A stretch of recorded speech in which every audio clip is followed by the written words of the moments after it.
All right, guys, what I'd like to do is to take a look at some questions that have been coming up that we need to nail down as this market just keeps getting tighter. And so I wanted to answer a few questions that have been coming up. So these are broker questions of the week. Number one, and these are rules that just need to be followed, but these are things that keep coming up. So, number one, get paperwork signed. Do not be running out with buyers and sellers, changing prices or anything like that with your clients without paperwork signed. The same is true when you're talking about between buyers and sellers.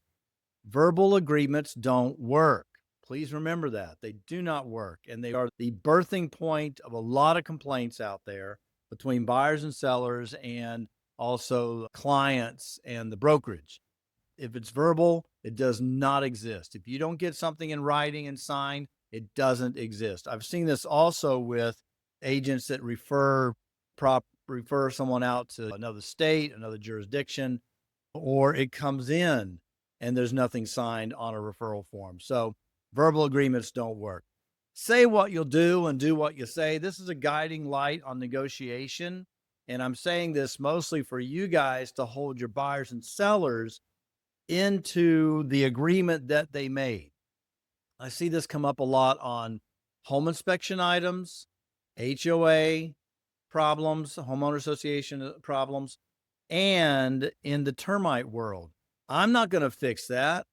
I'm not going to do that. And usually it's the seller standing up against the buyer of what they say they're going to do, but they said they're going to do it.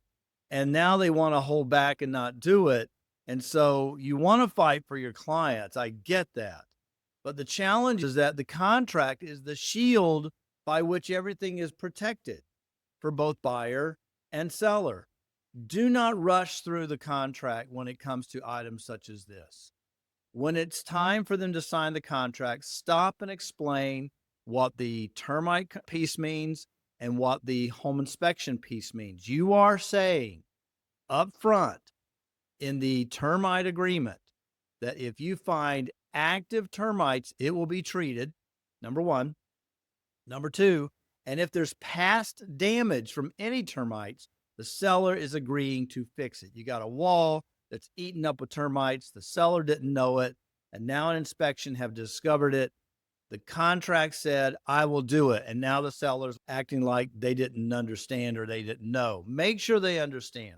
The contract is the shield in your fight, and you have to hold your client to the contract. And when they say you're not in my corner, you are in their corner. You're trying to keep them out of court. Stand behind the shield. Make sure that they're doing everything that they're supposed to be doing with that. What do I say regularly? What's the contract say? And that's where I start my discussion with buyers and sellers and brokers and agents across the table. What did y'all agree to? And I hold them to what they agreed to.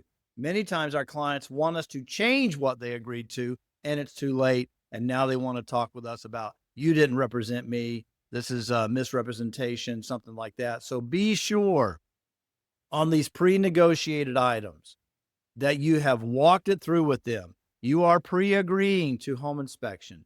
You are pre-agreeing to the termite issues. You're pre-agreeing to treatments. Now, in other jurisdictions, like in Maryland, it is negotiable. But in our contract in Virginia, you said you would do it and you need to do it. It will all work out. This is not a negotiation strategy. Many times it doesn't work out. And then you want to call me in to try to fix everything. And that's my job. I'll try to fix it. But it will all work out is not what we want to guide our business by. You want to deliver the tough news. You want to deliver it without emotion. You want to deliver it without getting upset or getting angry. Say, I appreciate that, Mr. Wisnowski, but the contract that you signed says this. What we agreed to was that. And what you said you would do is this, and that's what you said you would want to do. I'm not going to do it. I have to let you know, then you're facing the possibility of being sued in court to make that happen. So that brings us up to breach versus default. Excuse me for the misspelling.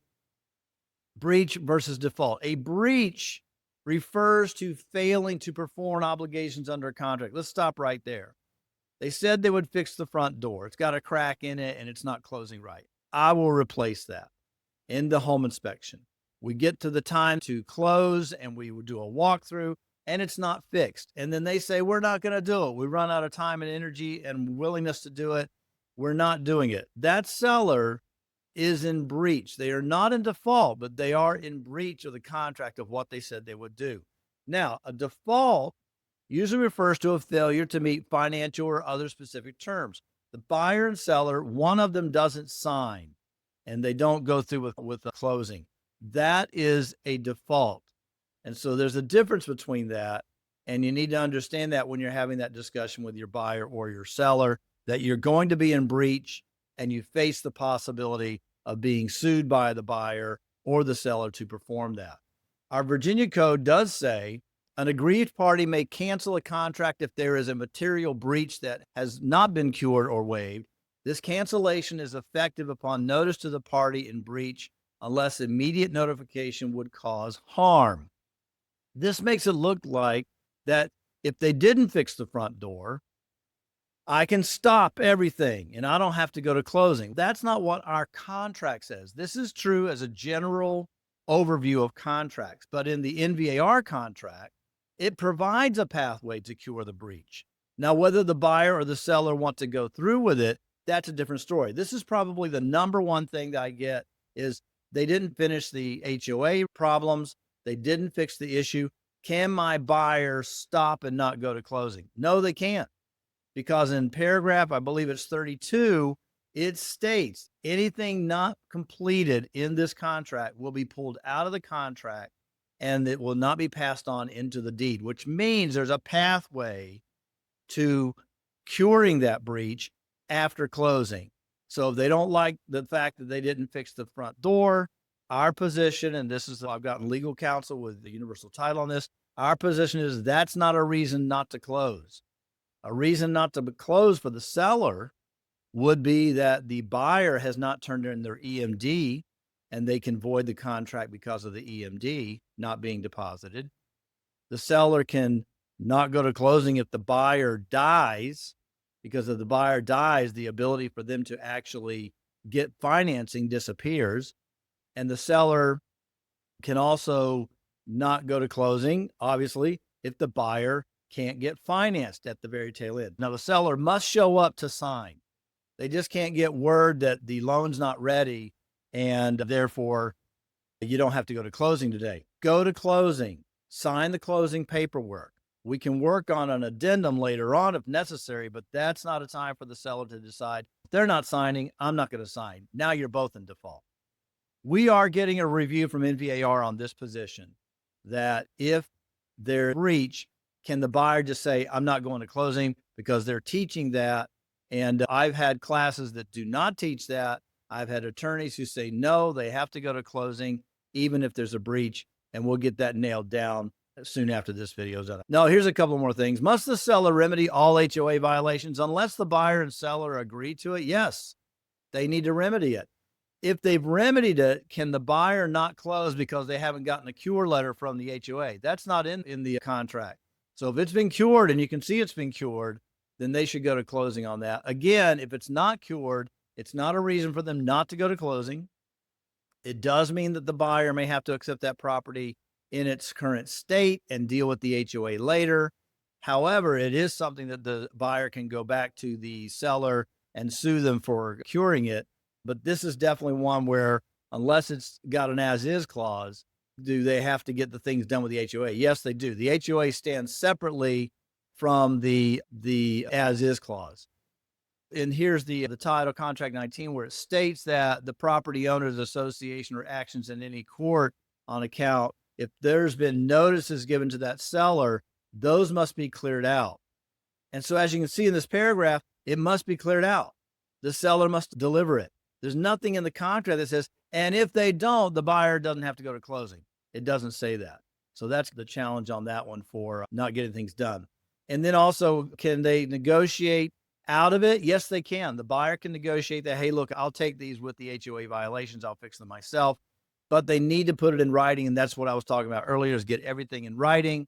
You just can't do it and think that it's going to be okay.